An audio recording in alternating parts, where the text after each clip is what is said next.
नमस्कार, आप देख रहे हैं प्राइम न्यूज। मैं हूं राजेश कुमार। वक्त यूपी प्राइम का है। बुलंदशहर जिले में प्रवासी श्रमिकों की पिकअप पलटने से 2 श्रमिकों की मौत हो गई, जबकि दर्जन भर से ज्यादा श्रमिक घायल हुए। 5 श्रमिकों की हालत बेहद गंभीर बताई जा रही है। वहीं मामले की जानकारी मिलते ही मौके पर डीएम रविंद्र कुमार दलबल के साथ पहुंचे और घायलों को अस्पताल में भर्ती कराया।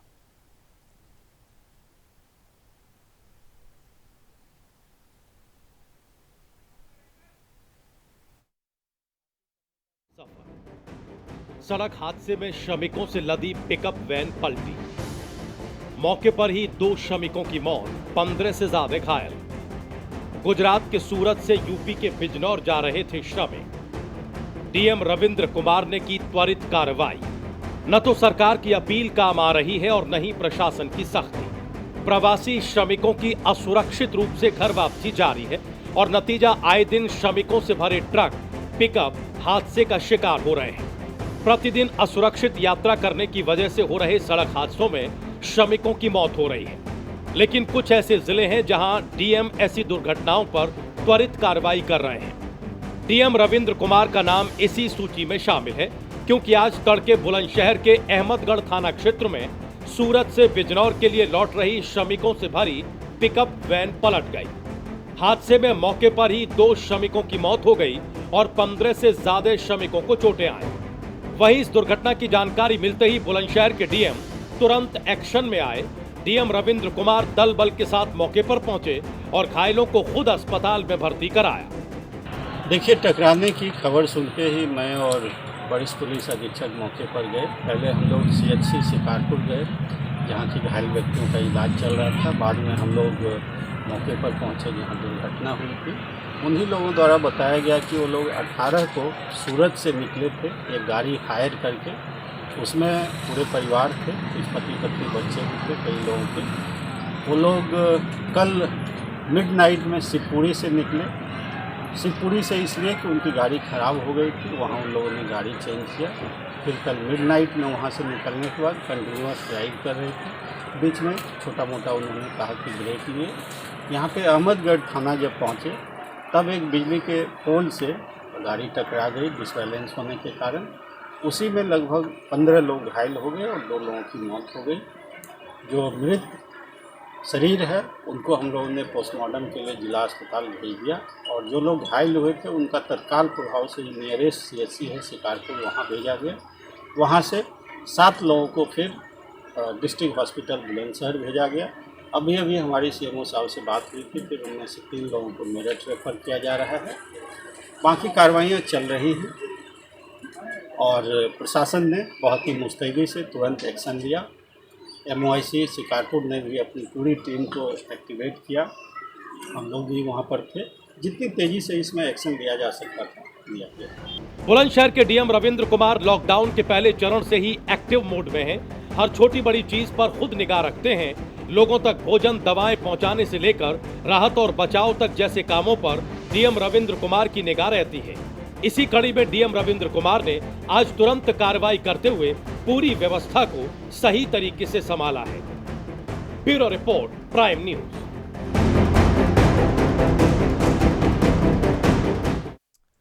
कोरोना काल के बीच लोग तमाम तरह की समस्याओं से जूझ रहे हैं और इन्हीं समस्याओं में सबसे बड़ी समस्या है लोन की ईएमआई चुकाना। लेकिन एक बार फिर से आरबीआई ने ग्राहकों को एक बड़ी राहत दी है। चूंकि अगले 3 महीनों के लिए आप ईएमआई नहीं भर पाएंगे, तब भी आप डिफॉल्टर की श्रेणी में नहीं आएंगे। कोरोना काल में भारत की अर्थव्यवस्था बेहाल, आर्थिक गतिविधियों में आई भारी गिरावट, रेपो रेट में 0.40% की कटौती, ईएमआई पर मिली 3 महीने की अतिरिक्त छूट। अप्रैल 2021 से सुधर सकते हैं आर्थिक हालात। कोरोना संकट के काल में देश की अर्थव्यवस्था को बड़ा नुकसान हुआ है, ऐसा मानना है आरबीआई के गवर्नर शक्तिकांत दास का। शक्तिकांत दास ने आज कई चीजों का ऐलान किया, जिसमें सबसे बड़ी बात यह रही कि देश की जीडीपी दर में भारी गिरावट आई है और उसकी वजह से देश की अर्थव्यवस्था को सुधरने में तकरीबन 1 साल का वक्त लग सकता है। Domestic economic activity has been impacted severely by the 2 months lockdown. The top 6 industrialized states in India that account for 60% of our industrial output are largely They are largely in the red and orange zones. It is expected that the combination of fiscal, monetary and administrative measures being currently undertaken both by the government and the RBI would create conditions for a gradual revival in activity in the second half of 2021. Nonetheless, downside risks to this assessment are significant and contingent upon the containment of the pandemic and quick phasing out of social distancing and lockdowns. Given all these uncertainties, GDP growth in 2021 is estimated to remain in the negative territory. हालांकि corona संकट के बीच आर्थिक तंगी से जूझ रहे आम लोगों के लिए खुशखबरी है। दरअसल आरबीआई ने रेपो रेट में 0.4% की कटौती की है, यानी रेपो रेट अब 4.40 से घटकर 4% कर दी गई। साथ ही 3 महीने तक लोन की किस्त ना भरने की भी छूट दी है, यानी अगर आप अगले 3 महीने तक अपने लोन की ईएमआई नहीं देते तो बैंक दबाव नहीं डालेगा और न ही आपके क्रेडिट स्कोर पर किसी तरह का प्रभाव पड़ेगा। कोरोना संकट के बाद ऐसा दूसरी बार हुआ जब आरबीआई ने रेपो रेट में कटौती की। लॉकडाउन में यह दूसरी बार है जब आरबीआई ने रेपो रेट में कैची चलाई है। इससे पहले 27 मार्च को आरबीआई गवर्नर ने 0.75% कटौती का ऐलान किया था। रेपो रेट में कटौती का फैसला पिछले 3 दिन में एमपीसी ने घरेलू और ग्लोबल माहौल की समीक्षा करने के बाद लिया है। On the quantum of reduction, the MPC voted with a 5:1 majority to reduce the policy repo rate by 40 basis points, 40 basis points from 4.4% to 4%. Consequently, the MSF rate and the bank rate now stand reduced to 4.25% and reverse repo rate stands reduced to 3.35%. Before I lay out the backdrop, the rational and expected outcomes of the MPC's decisions. All these measures we have announced on 27th of March and on April 17th, essentially arising from this 3 months time we gave 3 months moratorium we allowed on the term loans, then on working capital we allowed certain relaxations and associated measures. In view of the extension of the lockdown and continuing disruptions on account of COVID-19, the above measures are being further extended by another 3 months from 1st June till 31st August, taking the total period of applicability of the measures to 6 months, that is from 1st March to 31st August 2020. बहरहाल RBI के इस फैसले से आम लोगों को जरूर राहत मिलेगी। खासकर आर्थिक समस्याओं से जूझ रहे लोगों को ईएमआई अब अगले 3 महीने तक नहीं भरनी होगी और न ही बैंक उन पर दबाव डाल सकेगा। इस तरह आरबीआई द्वारा 3 महीने पहले और 3 महीने अब ईएमआई से लोगों को मुक्त किया गया। हालांकि ईएमआई पर लोगों को अतिरिक्त ब्याज जरूर देना पड़ेगा, जो बात की बात है। Bureau report, prime news.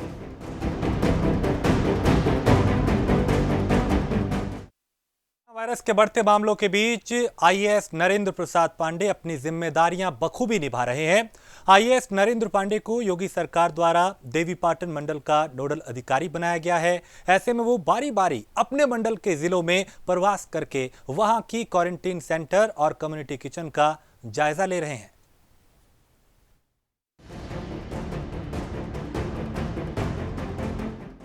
IAS Narendra Prasad Pandey ने बहराइच में किया निरीक्षण, क्वारंटीन सेंटर्स का निरीक्षण किया। हर व्यवस्था पर नरेंद्र प्रसाद पांडे की है कड़ी नजर। कोरोना वायरस के बढ़ते संक्रमण के बीच जिंदगी थम सी गई है, लेकिन सूबे की योगी सरकार कोरोना संक्रमितों के बेहतर इलाज के साथ साथ जरूरतमंदों और गरीबों की मदद के लिए भी प्रतिबद्ध है, जिसके लिए योगी सरकार ने मंडल स्तर पर नोडल अधिकारियों की तैनाती की है। इसी के तहत देवीपाटन मंडल के नोडल अधिकारी नरेंद्र प्रसाद पांडे लगातार निरीक्षण में लगे हैं। इसी कड़ी में नोडल अधिकारी नरेंद्र प्रसाद पांडे बहराइच पहुंचे और कई जगहों का निरीक्षण किया।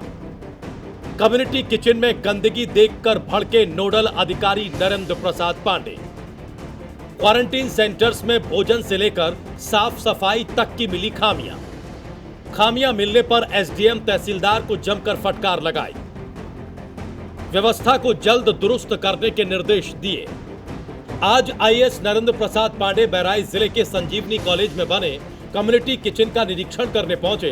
यहां की अव्यवस्थाओं और बदहाली को देखकर उन्होंने संबंधित अधिकारियों को जमकर फटकार लगाई। साथ ही उन्होंने सदर एसडीएम रामचंद्र यादव और महसी के तहसीलदार राजेश चौधरी को साफ सफाई और खाने की गुणवत्ता को लेकर भी फटकार लगाई।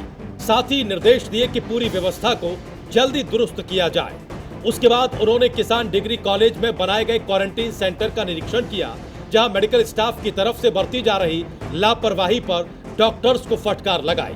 वहीं खाने की गुणवत्ता खराब मिलने पर नगर पालिका के अधिशासी अधिकारी पवन कुमार की भी जमकर क्लास लगाई गई और खामियों को तुरंत दुरुस्त करने के निर्देश आईएएस नरेंद्र प्रसाद पांडे ने दिए। कोविड-19 महामारी में जो प्रवासी मजदूर आ रहे हैं और जहां बहराइच में जहां पर क्वारंटीन सेंटर बनाए गए हैं, कम्युनिटी किचन बनाया है, उसका दौरा करने के लिए देवीपाटन मंडल क्षेत्र के नोडल अधिकारी नरेंद्र पांडे आज बहराइच में आए। उन्होंने इसका दौरा किया।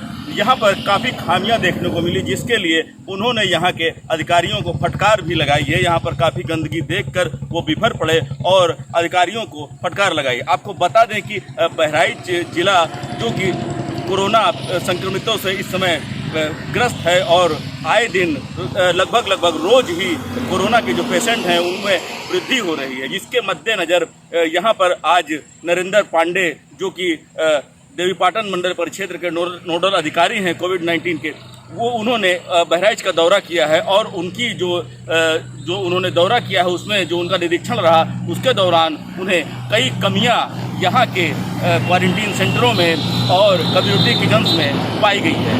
Mahesh Chandra Gupta, prime news, Bahraich.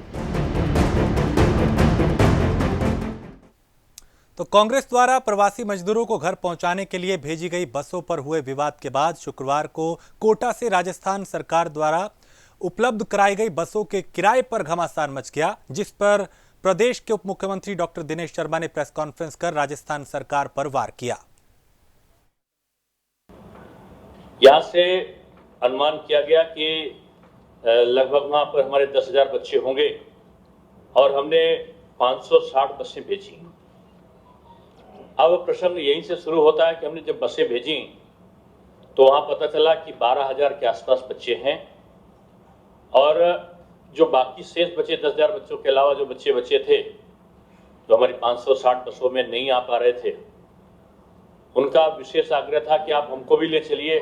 यहाँ तो खाना पानी भी नहीं मिल रहा है, यहाँ रहने के लिए विशेष प्रकार का कोई सुविधा भी नहीं है, ना भोजन की व्यवस्था है। ऐसी स्थिति में हमको उत्तर प्रदेश ले चलिए।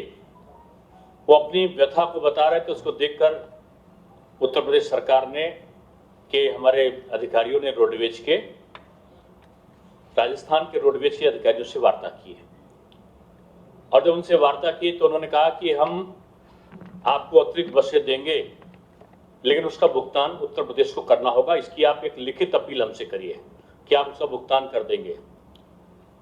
हमारे यहाँ के उत्तर प्रदेश रोडवेज के अधिकारियों ने लिख कर भेजा कि आप हमको अतिरिक्त बसें दे दीजिए, हम उनका भुगतान करने में हमें आपत्ति नहीं है। अब अतिरिक्त बसें जो दी गई, इत्तेफाक था कि वहां पर जो हम लोग की उत्तर प्रदेश की जो बसें थीं उनमें डीजल की कमी हुई, तो डीजल राजस्थान रोडवेज के पेट्रोल पंप से डीजल भराया गया।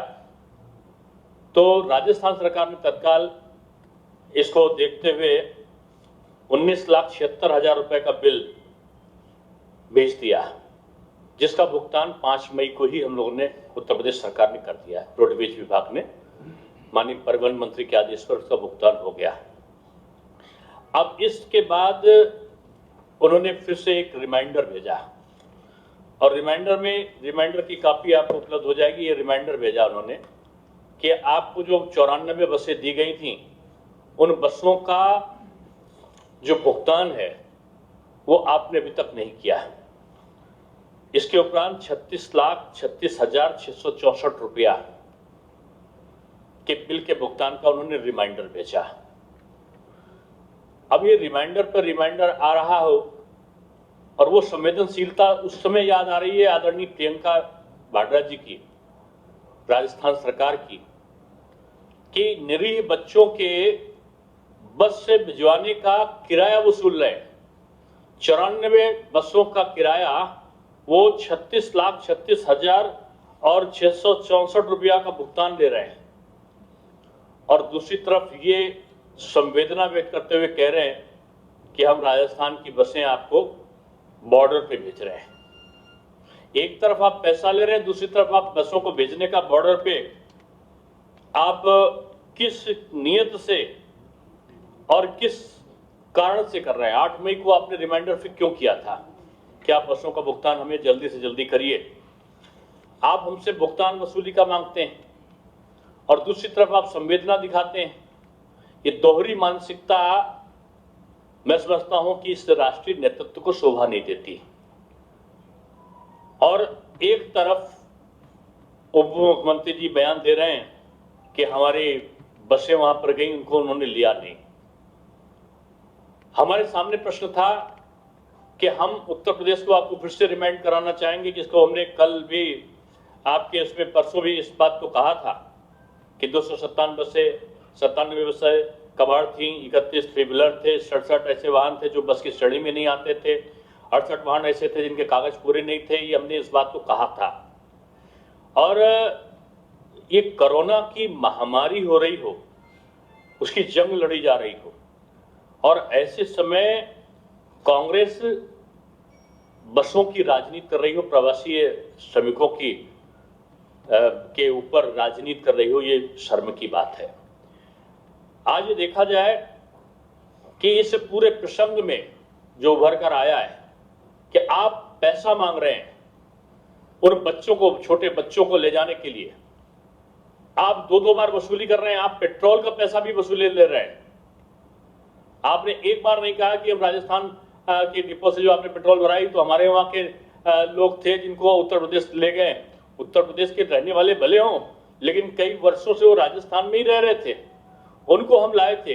तो एक मानवीय संवेदना उनके सामने नहीं थी कि वो किंचित मात्र इस बात को सोचते कि हम उनको बगैर पैसा लिए उनको भेजते हैं। उन्होंने उसके लिए रिमाइंडर भेजे।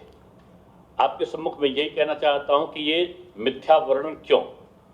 क्या राजनीति में एक ओछी राजनीति के कारण सस्ती लोकप्रियता प्राप्त करना चाहते हैं? क्या वो श्रमिकों के राजनीति को और तूल देना चाहते हैं? क्या प्रतिदिन कोई नया सुगोपा छोड़ के इसके अलग प्रकार की राजनीति करना, मैं समझता हूं उनकी संकीर्ण मानसिकता को दर्शाता है। तो उत्तर प्रदेश में लगातार कोरोना के मामले बढ़ रहे हैं। बीते 24 घंटे में 250 से ज्यादा मामले सामने आए। वहीं फिलहाल यूपी में कोरोना के 2200 से ज्यादा एक्टिव केस है। अब तक प्रदेश में 135 से ज्यादा लोगों की जान जा चुकी है। प्रदेश में कोरोना वायरस के संक्रमण की स्थिति इस प्रकार है। इस समय तक एक्टिव केसेस की कुल संख्या 2243 2243। अभी तक जो मरीज पूर्णतः उपचारित होकर अपने घर वापस जा चुके हैं उनकी संख्या 3238 3238। 24 घंटे में, पिछले 24 घंटे में कुल 263 संक्रमण के नए मामले आए हैं। और अभी तक जब से ये प्रारंभ हुआ है कोरोना का संक्रमण, कुल 138 मृत्यु इससे हुई है। कल 7249 सैंपल्स की टेस्टिंग की गई और कल भी पूल टेस्ट के माध्यम से बहुत सारे सैंपल्स की टेस्टिंग की गई। कुल 928 पूल लगाए गए। आरोग्य सेतु ऐप का हम लगातार प्रयोग कर रहे हैं और जो भी अलर्ट्स जनरेट हो रहे हैं उनको हम जिलों के साथ शेयर कर रहे हैं। जिलों पर भी, जिले स्तर पर भी उन पर कार्य हो रहा है और हम अपने कंट्रोल रूम से, लखनऊ से लगातार जिनको भी अलर्ट जनरेट हो रहा है उनसे हम फ़ोन करके हालचाल पूछ रहे हैं। पूरे प्रदेश में प्रवासी कामगारों, श्रमिकों की सकुशल वापसी के लिए क्वारंटाइन सेंटर में सभी लोगों को ले जाया जा रहा है। आपको मालूम है कि लगभग पूरे प्रदेश में अब तक 20 लाख से अधिक प्रवासी कामगार और श्रमिक सकुशल लौट चुके हैं। इतनी अधिक संख्या में प्रवासी कामगारों और श्रमिकों के लौटने पर मुख्यमंत्री जी ने आदेश किया है कि क्वारंटाइन सेंटर पर भी इंफ्रारेड थर्मामीटर्स प्रोवाइड फॉर कर दिए जाएं, जिससे कि ग्राउंड लेवल पर ही यदि कहीं लक्षण किसी को हो, टेम्परेचर हो, हल्का भाई बुखार हो, तो तुरंत उनकी आइडेंटिफाई करके उनको इंस्टीट्यूशनल क्वारंटाइन और फिर प्रॉपर मेडिकल केयर दिया जाए। सोशल डिस्टेंसिंग फॉलो करना है। बाज़ारों में ये इंश्योर करना है कि प्रत्येक दुकानदार जो है अपने पास सैनिटाइज़र रखे, प्रत्येक दुकानदार जो है इंश्योर करे कि वो खुद मास्क पहने, ग्लव्स पहने, प्रत्येक दुकानदार ये इंश्योर करे कि जो खरीदार आए वो बिना मास्क के अगर आता है तो उसको कोई सामान न दे, क्योंकि अगर कोई भी व्यक्ति नियमों का पालन नहीं कर रहा है तो उसको कहीं भी एंटरटेन करने की आवश्यकता नहीं है। आपको ये भी मालूम है कि यदि मास्क जो है नहीं पहनता व्यक्ति तो अब जुर्माना लगना भी शुरू हो गया है। और मुझे बताने में मैं बताना चाहूँगा कि पिछले 2-3 दिन में 5,000 से अधिक लोगों को मास्क न पहनने पर 100 रुपये का जुर्माना जो है पुलिस द्वारा अब जारी कर दिया गया है, जुर्माना लिया जा रहा है। तो ऐसे में पुलिस को ये निर्देश है कि पेट्रोलिंग पूरी करें, जो लोग मास्क ना पहने हो मास्क पहनने की हिदायत दें, नहीं मानते हैं जुर्माना जरूर करें, अगर फिर भी नहीं मानेंगे तो जुर्माना की धनराशि भी बढ़ेगी। कुल मिलाकर 188 के अंतर्गत 54,000 FIR अब दर्ज कर दी गई है और कम से कम 1,52,000 लोगों को जो है उनके विरुद्ध कार्रवाई की गई है। साथ साथ जो FIR EC एक्ट में की गई है, जमाखोरी में की गई है, लगभग 639 FIR 639 FIR EC एक्ट में की गई है और 300 लोगों को अब तक गिरफ्तार कर लिया गया है। हॉटस्पॉट के एरिया में आपको मालूम है कि लॉकडाउन 4 में हॉटस्पॉट के और कंटेनमेंट जोन का एरिया सबसे क्रिटिकल है, क्योंकि कंटेनमेंट जोन के बाहर कई प्रकार की छूट दुकानों के बारे में, इंडस्ट्रीज़ के बारे में, मूवमेंट बारे में दी गई है। लेकिन हॉटस्पॉट के एरिया को और मजबूती से देखने के लिए आज उन्होंने मुख्य सचिव को और DGP साहब को पुनः कहा है कि वरिष्ठ अधिकारियों को भेजकर जो हॉटस्पॉट्स विभिन्न जनपदों के हैं उन पर विशेष रूप से कार्य करते हुए उनमें लॉकडाउन मजबूती से किया जाए, जिससे कि कहीं भी कोई भी जो संक्रमण है उसको फैलने की जो है कार्रवाई रुक सके और हॉटस्पॉट के क्षेत्र में प्रभावी कार्रवाई करके 14 दिन में 21 दिन में आगे उसको संक्रमण मुक्त कराया जा सके। धन्यवाद। और इसी के साथ इस बुलेटिन में फिलहाल इतना ही। देश प्रदेश की बाकी खबरों के लिए आप देखते रहिए प्राइम न्यूज़।